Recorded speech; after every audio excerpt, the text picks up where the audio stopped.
Mas Akbar tetap jaga kesehatan ya Mas Akbar. Ya ampun, Mas Akbar makin ganteng sekali sih Mas Akbar. Ini kan juga semakin manis. Ya ampun, di sini tuh ada anak yang panas soalnya. Oh, anak yang panas. Anak yang panas, kita panas-panasin aja. Oh iya. Dia itu pernah suka sama aku soalnya. Oh itu yang Iya. Terima kasih ya. Sama-sama. Gini sayang. Apa? Aku tuh kalau ngasih kesampaian itu ndak ada kabar Mas. Meskipun sampean kemarin ulang tahun kan nggak tak ucapin toh, Iya. tapi bukti nyata. Oh, iya. Loh.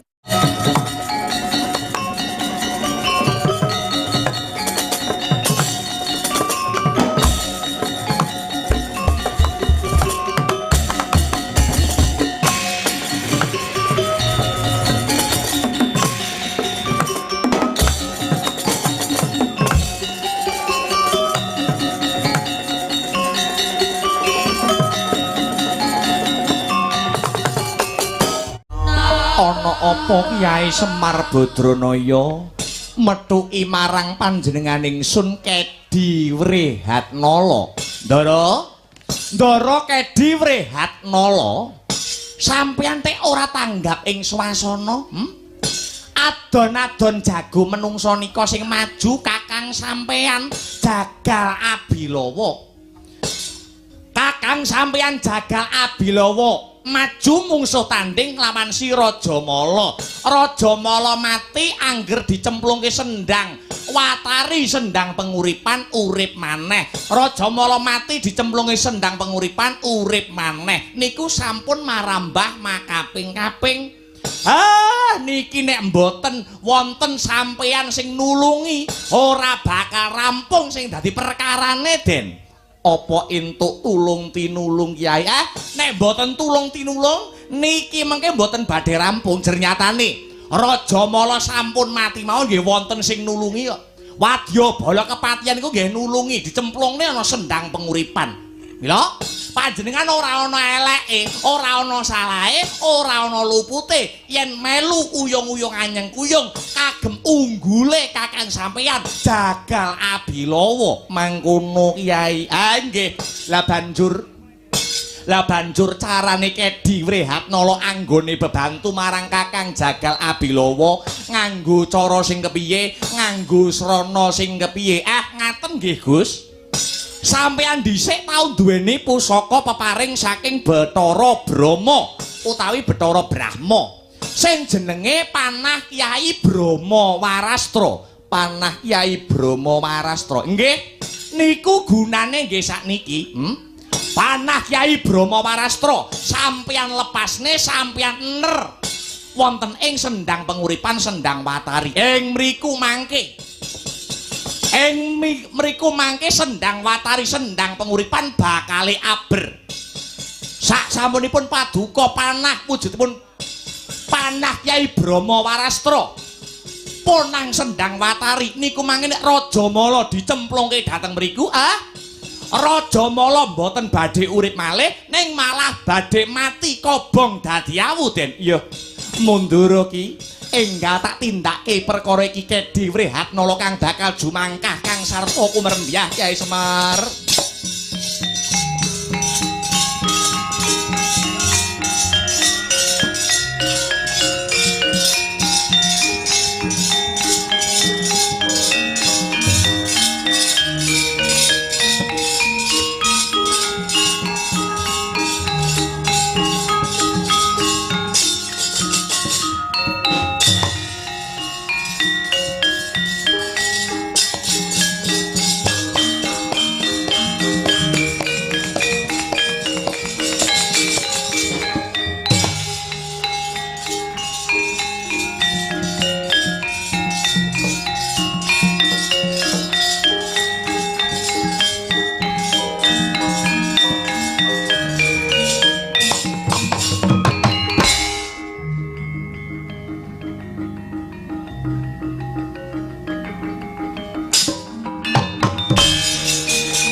kowe Bilawa. Nalarmu entek kowe Jagal Bilawa, kowe bingung kowe. Arep nandingi Rajamala. Aku angger kok pateni Rajamala iso urip meneh. Aku angger kok pateni Rajamala iso urip meneh. Ayo. Ngejak pirang dina ladeni. Lakon dadi ndok iki kowe musuh Rajamala cangkem elek. Wah!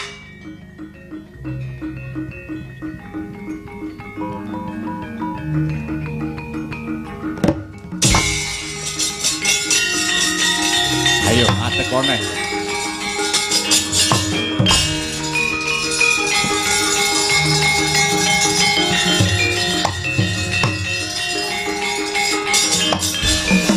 Pauta kaya mangkono. Noyah nayuh Baskara titi mangsa kala. Budidayane manungsa tan kuwawa bedah garise ingkang kawasa. Arisang Rajamala. Wis tumeka wahyaning mangsa kala pinesti janji tan kena den oncati. Sendhang Watari ingkang sampun cinemplungan Kyai Brahma Warastra mubal babal dadi geni. Ucap kunarpaning Dian Rajamala ingkang den cemplungake Sendhang Watari kobong lebur dadi glepung.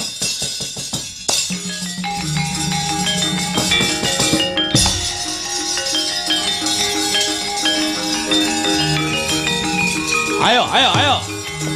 Yo. Gotong-gotongnya junjung ah. Yo.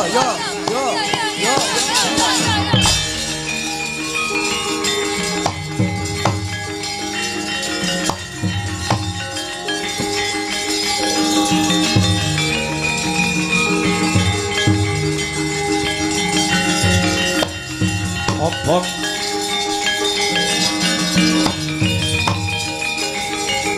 Yo.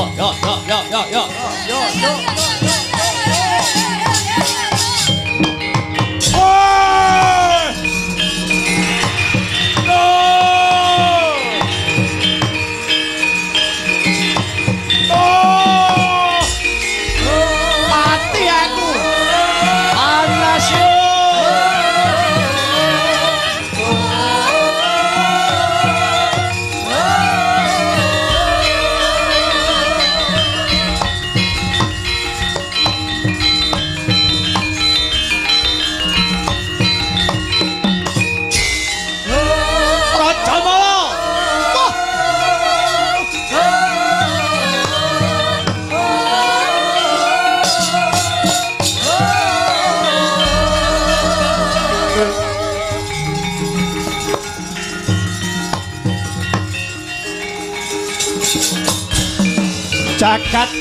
Jagat Dewa Bathara ya jagat Pramuditawa. Adikku Yayi Rajamala. Adikku sing mbake tak tresnani lah kok kowe malah gugur lebur ana madyaning Sendhang Watari. Jagal Bilawa. Jagone mati botohe belani.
Mampir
Subhanallah walhamdulillah wala ilaha illallah wallahu akbar. Nduk, anakku sing setinik limbu, ana dawuhmu apa, Mak? Nganggo leren ya, Nok? Nggih. Ora ana tembung kang luwih indah kang kudu diucapake? Iya. Kejaba mung rasa puja lan puji syukur kunjuk marang Gusti ingkang murbeng dumadi Allah Subhanahu wa taala, Tuhan yang Maha Esa, Hyang Widiwasa. Ngono ya, Mak. kang bengi iki sing malimbarake keberkahan kang sarta kenikmatan becik nikmat sehat nikmat sempat nikmat iman mokal tanpa nikmating pangeran aku kang sarta kowe anakku limbuk sak rombongan ya bengi iki bisa manunggal kang sarta tetunggalan ana ing adicara bengi iki no ngono ya mak iya ngestokake dawuh bengi iki adicarane apa mak piye bengi iki adicarane apa bengi iki adicarane ya kuwi agenda rutin tiap tahun kok Nduk. Oh, agenda rutin tiap tahun. Heeh. Ya kuwi adicarane tidak lain dan tidak bukan ya kuwi nyadran utawa sedekah bumi utawa bersih dusun. Ngono. Bersih dusun. Sing gelar ya kuwi pepunden-pepunden kula. Heeh. Para warga gong masyarakat ingkang lenggah mapan wonten ing dusun Kaliula. Oh iya, dusun Kaliula. Dusun Kaliula, Desa Peserut, Kecamatan Sukamara, Kadipaten Nganjuk. Oh ngono. Iki dadi ucapan dan ungkapan syukure para warga masyarakat marang Gusti kang murbeng dumadi, kang den adani kang digelar dening para warga masyarakat kukuban ana ing dusun Kaliula ya. Pancen bener kaya mangkono. Nggih. Mula awake dhewe wis sak trepe wis sak pantese ora ana tembung kang luwih endah kang kudu diucapake kejaba mung ngaturake panuwun ya mak pancen bener kaya mangkono Nduk ngaturake panuwun ingkang tanpa pepindhan terima kasih yang sangat banyak iya kagem seluruh para warga masyarakat ingkang lenggah mapan wonten ing dusun Kaliula iya wabil khusus iya Bapak Kasun no ngono. Bapak Ahmad Zaini pepundenku. Iya. Lan ngaturake panuwun ingkang tanpa upama untuk sedaya panitia. Sing wis bot repot kanggo suksese pagelaran bengi iki. Kang dipandhegani. Dening ketua panitia ya kuwi Bapak Ahmad Zaini dhewe. Ngono. Uga ngaturake panuwun kang tanpa pepindhan untuk seluruh para warga masyarakat kang lenggah ana ing dusun Kaliula kang wis paring kapercayan kapitayan marang awake dhewe sak kanca awake dhewe sak rombongan Sanggar Seni Astabrata dene taun iki awake dhewe nampa kapercayan meneh ketiban sampur kinen paring lipur supaya gelar kelir gantung gong mengeti adicara bersih dusun Kaliula ya mak nok pancen kaya mangkono nggih pancen iki wis dadi agenda rutin tiap tahun bersih dusun iki pancene bersih dusun kuwi tradisi tinggalane para pepunden-pepundene awake dhewe kang lenggah ana ing Nuswantara kang wajib diuri-uri kang wajib diurip-urip ya diuri-uri kang sarta diurip-urip awake dhewe selaku menjadi generasi penerus. Bersih dusun, nyadran sedekah bumi dan lain sebagainya. Kuwi asli budayane wong Nuswantara. Oh ngono. Negara manca ora ana. Mula ana tetembungan budaya kuwi jati dirine bangsa. Oh ngono, Mak. Budaya kuwi jati dirine bangsa. Yen bangsane wis ora gelem nguri-nguri karo seni tradisi, nguri-nguri kelawan tinggalane para pepunden-pepunden contone kaya bersih dusun nyadranan sedekah bumi, maknane bangsa kuwi wis kelangan jati diri. Oh ngono ya, Mak. Lah janjane kaya bersih dusun kaya ngene iki apa nilai-nilai positif sing iso diambil dalam adicara nyadranan utawa bersih dusun. Tak rangkum ada 3 nilai positif kang ana jerone adicara bersih dusun kok Nduk. Oh ngono. Apa wae? Siji ya kuwi nilai syukuran. Oh syukuran. Angka loro ya kuwi sedekawan. Dene kang pungkasan nilai positif angka 3 ya kuwi seduluran. Oh ngono. Nilai positif angka 1 mau syukuran. Oh ngono. Syukure warga masyarakat wabil khusus masyarakat dusun Kaliula mring purbaning Gusti ingkang murbeng dumadi awit kabeh sing dadi nikmate hasil panen dan lain sebagainya. kuwi wajib disyukuri ora mung hasil panen ning nikmat kesehatan sing cocok menungso kuwi lali kanggo nyukuri. Oh ngono. Heeh. Meripat isih kena nggo nyawang, irung isih kena nggo ambekan, sikil iso kanggo jumangkah. Heeh. Lambe isih kena kanggo ngucap. Heeh. Kuwi kabeh nikmate pangeran kang kowe karo aku wajib untuk mensyukuri. Oh ngono. Heeh. Dalile la ing sakartum la azidanakum wa la ing kafartum inna adzabila syadid. Maknane sok sapa sing seneng ngegungake rasa syukur marang purbane Gusti kang murbeng dumadi sayekti bakal ditambah apa sing dadi nikmate. Oh ngono. Heeh. Kosok baline. Sok sapa menungso sing kufur kuwi ora gelem nyukuri. Kufur nyingkur. Heeh. Ora gelem nyukuri nikmat peparinge saka pangeran bakal nampa ya kuwi siksa utawa pidana sing gegirisi no. Oh ngono ya Mak. Kuwi dawuh Gusti ingkang cinatet ana ing kitab suci. Wah iya ya Mak. Kuwi nilai positif sing terkandung dalam adicara bersih dusun utawa nyadran sing angka 1. Terus angka 2 sedekawan. Sedekah kuwi ora kudu dhuwit no, ora kudu dhuwit. Nyenengke atine wong liya kuwi wis kelebu sedekah. Oh ngono ya, Mak. Kuwi wis dicatet. Sedekah. Dene Kang Pungkasan nilai positif yang terkandung dari adicara bersih dusun utawa nyadran ya kuwi seduluran. Oh ngono. Seduluran ngeraketke tali silaturahmi, jembarke tali paseduluran. Kaya adicara bersih dusun ngene iki sing ora tau kumpul karo tanggane malih dadi kumpul karo tanggane. Oh ngono ya, Mak. Apa meneh adicara bersih dusun kang kagelar warga masyarakat dusun Kaliula? Iya. Iki ngepasi wulan Agustus sasi kemerdekaan. Iya ya, Mak. Dadi para warga masyarakat dusun Kaliula, anggone jembarke tali silaturahmi tali paseduluran, manunggalke cipta rasa budi kelawan karsane. Oh ngono. Adicara bersih dusun nilai positif terakhir mau seduluran. Oh seduluran ya, Mak. Mula bersih dusun karo adicara Agustusan kuwi adicarane jane temane padha. Oh ngono. Ya kuwi ngelingke kanggo para warga masyarakat supaya mentingake guyub rukun gotong royong. Oh ngono ya, Mak. Tunggal agama aja nganti gendra, tunggal panemu aja nganti padu. Beda agama ora gendra, beda panemu ora padu, beda pendapat aja nganti pegat. Oh ngono, pegat sedulurane aja nganti ya, Mak. Aja nganti.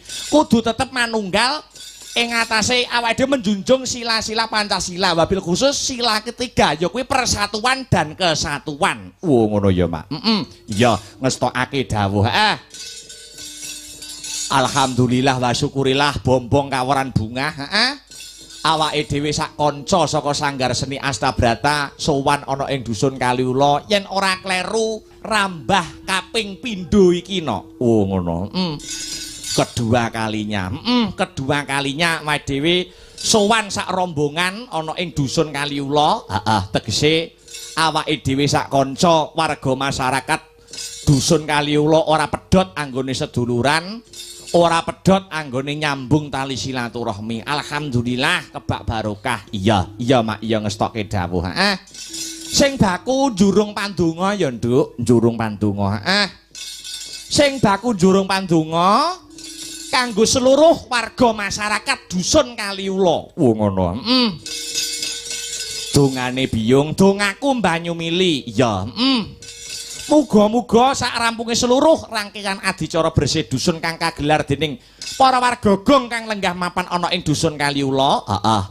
Dusun Kaliula dadi dusun sing baldatun thayyibatun warapun gofur, gemah ripah lo jinawi karta tata raharja, murah sandang kelawan pangan, cina ketok ing kamulyan, tinebihna saka bencana alam. Amin amin Allahumma amin amin ya rabbal alamin. Hasbuna Allah wa ni'mal wakil, ni'mal maula wa ni'man nasir, wala haula wala quwwata illa billahil aliyyil azim. sesembahanku ingkang tulung marang aku ora ana kaya linaku kejaba saking omong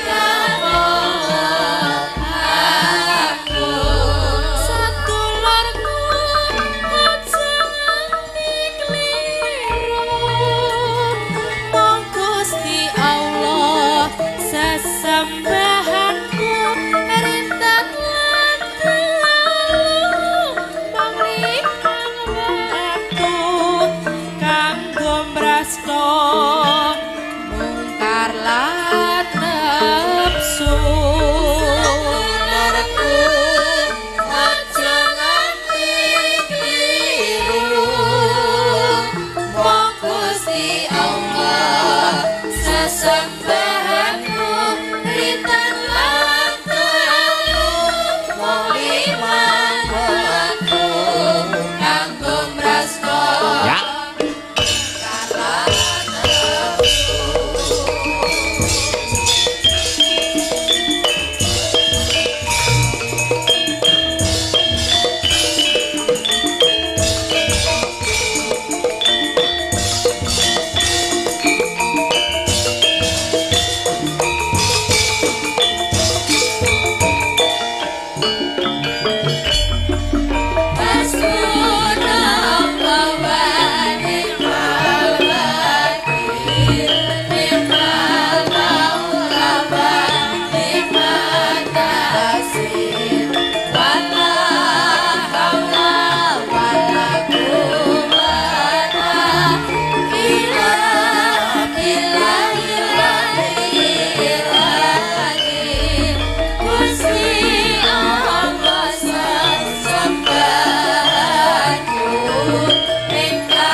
Sedulurku aja nganti kliru mong Gusti Allah sesembahanmu rintan lan dalu mong limang wektu kanggo mrasta mungkar lan nafsu aja nganti kliru mong Gusti Allah sesembahanku rintan lan dalu mong limang wektu kanggo mrasta mungkar lan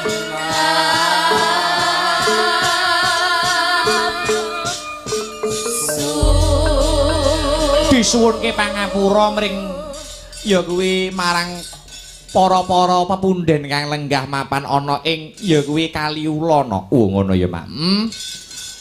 Upama ana kececere rembug, kececere kanca-kanca anggone menghibur karo para warga masyarakat. Heeh. Merga sesuk kanca-kanca lagi iso leren. Oh, sesuk iso lagi leren. Heeh. Iya, wingi bubar saka ngluyu. Heeh. Kang Sarto Medion, sesuk leren sedina. Sesuk diparingi leren sedina kanggo leren ning omah, ya. Terus mbacut meneh kanca-kanca nganti Agustus entek no. Oh iya, tanggal 17 wis bablas ning Gunung Kidul. Ngono. Iya. Disuwunke pangestu para warga masyarakat kang mapan ning Kaliula. Iki lakone wis dipaket. Lakone wis dipaket karo para pepunden, karo Pak Kasun, Pak Ahmad Zaini, karo sedaya panitia. Lakone ora kena dinyang no. Ngono.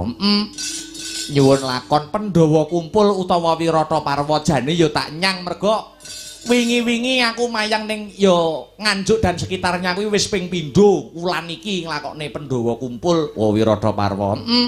Ning tinampuh Rejasa kae ya Wirata Parwa. Ya. Terus wingi ning luyu ndek bengi ya Wirata Parwa. Iya. Ning ya bobote kalah karo sing nanggap. Tetep nyuwun Pandhawa kumpul utawa Wirata Parwa. Ora dadi baya pengapa, ora dadi baya pengapa no. Oh iya, iya ngestokke dawuh. Iki pagelaran bengi iki ya uga disiarkan langsung. Ya kuwi lumantar channel YouTube Astabrata Media, ya. Dadi sing kepareng mirsani ora mung penonton kang ana ing TKP ning kabeh para sutresna budaya wabil khusus pecinta wayang kulit sing selalu mengikuti dengan setia sanggare awake dhewe Astabrata Media. Uga ikut memantau uyung-uyung anyeng kuyung ndongake warga masyarakat dusun Kaliula kang bengi iki kagungan kersa ya kuwi bersih dusun utawa nyadranan. Ngono ya, Mak. Alhamdulillah wis kasembadan dusun Kaliula ngenekake wayangan meneh. Pokoke ngene iki yen tanpa kekumpakane para warga masyarakat ora iso dadi kok no. Ngono. Nek ora merga saka guyub rukune warga masyarakat, yen ora merga gotong royonge para warga masyarakat tangeh kelakone ngono. Ibarate yen diupamake difilosofike ya tuladane kaya sapuduk kae no. Ngono. Sapuduk kae yen sapune nggur siji ora kena nggo ngresiki regetan, ora kena nggo ngrampungi gawean. Ning nek sapune duk kuwi pirang-pirang ditaleni sing kenceng ya kena kanggo ngresiki regetan, kena kanggo ngrampungi gawe. Ya, begitu juga dengan filosofi ini para warga masyarakat kang mapan ana ing dusun Kaliula. Ya. Nek sing tumandang ki nggur bapa kasuntok tangeh kelakone. Ngono. Ning atas guyub rukune warga masyarakat, kegotong royongane persatuan dan kesatuane para warga gong kang lenggah ana ing dusun Kaliula. Apa meneh iki ngepasi Agustusan. Dadi semangate kudu tetep semangat 45. Ngono.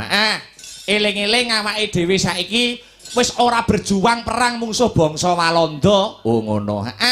Wis ora perang secara fisik. Ya, ning tugase awake dhewe menjadi generasi penerus saiki mung kepiye carane mengisi kemerdekaan dengan hal-hal yang positif. Ngono ya, Mak. Mengisi kemerdekaan dengan hal-hal yang positif. Manut karo gaweane dhewe-dhewe. Ngono. Upama dadi guru ya guru sing becik, upama dadi seniman ya seniman sing apik, ya. Upama dadi pejabat ya pejabat sing jujur lan sak liya sak panunggalane no. Oh ya. Iya ya Mak, ya ngestokke dawuh. Ya, Nduk, piye? Iki sadurunge ngaturke tetembangan kang maneka warna, kang sarta ngaturi Mbak Prigel, saka kersane Bapak Panitia. Luwih dhisik ayo ngumandangke lagu-lagu sing bernapaskan dening perjuangan. Ngono. Lagu-lagu perjuangan didhisikke. Diwiwiti saka ya kuwi Lancaran 45. Oh ya, karya besar ya kuwi lirike sing nganggit utawa sing ngripta, cakepane utawa lirike Bung Karno Presiden pertama Republik Indonesia. Oh ya, dene sing aransemen ya kuwi senior dalang pepunden dalang saka Semarang, Suwargi Kinarto Sabdo. Ngono ya, Mak. Kolaborasi antara dua cendekiawan andalan Indonesia. Lancaran 45 rong rambahan mengko gek ditutuke lagu-lagu perjuangan. Oh ya, dibawani luwih dhisik no. Oh ya, maka Mas Heru dipun bawani lagu rumiyin mengki gek dibacutke Lancaran 45 kang sarta lagu-lagu perjuangan. Oh ya, maka Mas Her ya. Hanya rekara kinarya mengeti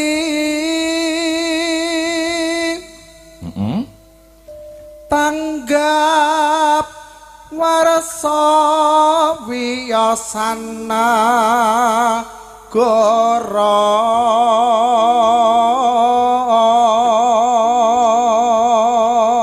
tanggap warsa wiyosanegara. Hari jadi Republik Indonesia. Wah ya, ya. Ingkang kaping negarane pundi, Mas? Ya. Republik Indonesia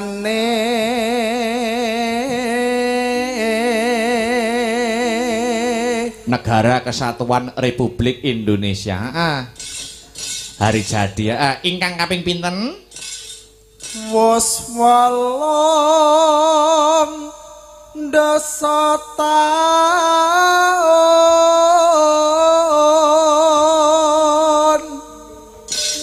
proklamasi mardika yakti. Proklamasi mardika yakti. Bapak proklamatore Dening Soekarno Hatta pahlawan pinunjul.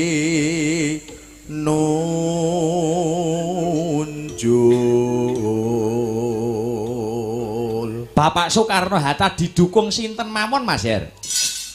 Sinang kuyung prapejuang Sumpahe para pejuang Harila bondo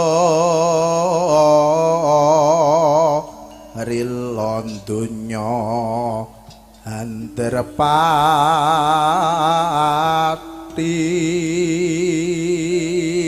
Telaske jejer kusuma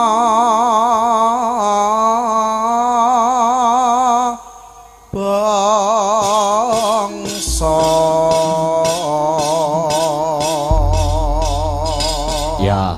Ya gek dibacotke lancaran 45 ya rong remban gek di bablaske lagu-lagu perjuangan kanggo ngobar ya kuwi jiwa nasionalisme kang sarta jiwa patriotike warga masyarakat dusun Kaliulo. Wah iya maka buka saking tenor Mas ya yuk dados.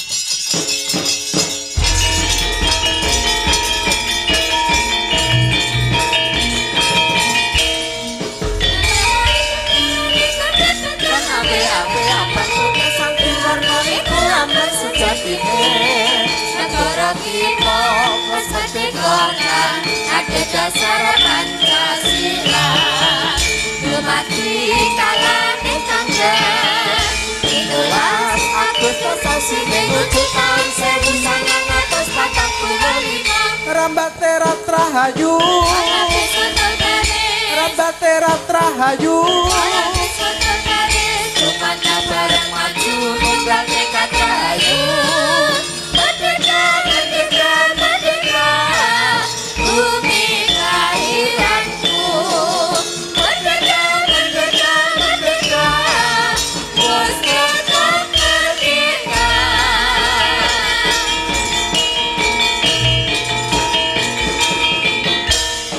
Kalau kain pengilang iku ketetan awe-awe abang putih sakti warna iku lambang sejatine. Negara kita wis merdeka kan ada dasar Pancasila. Dumadi kala ing tanggal 17 Agustus sasi menuju tahun 1945. Rambate Ratrahayu, Rambate Ratrahayu, Sumana bareng maju nunggal tekad rahayu. Merdeka, merdeka, merdeka, bumi kelahiranku. Merdeka, merdeka, merdeka, Lanjut lagu-lagu perjuangan. Oh iya.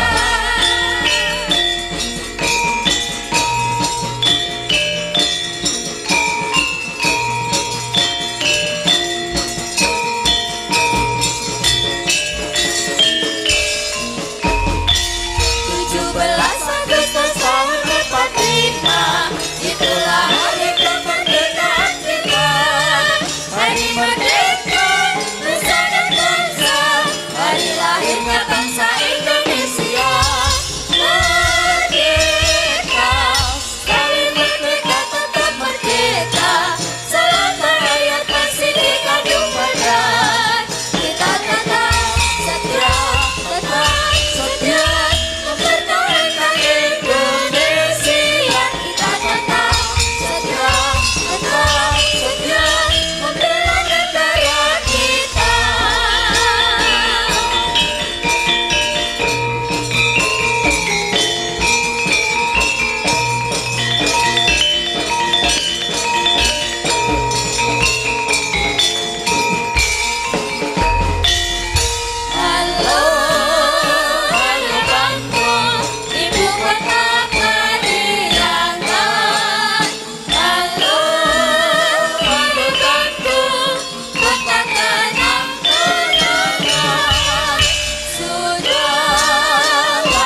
serempak menerkam kerja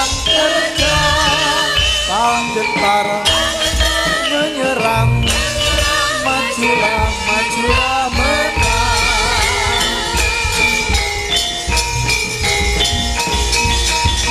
Merdeka!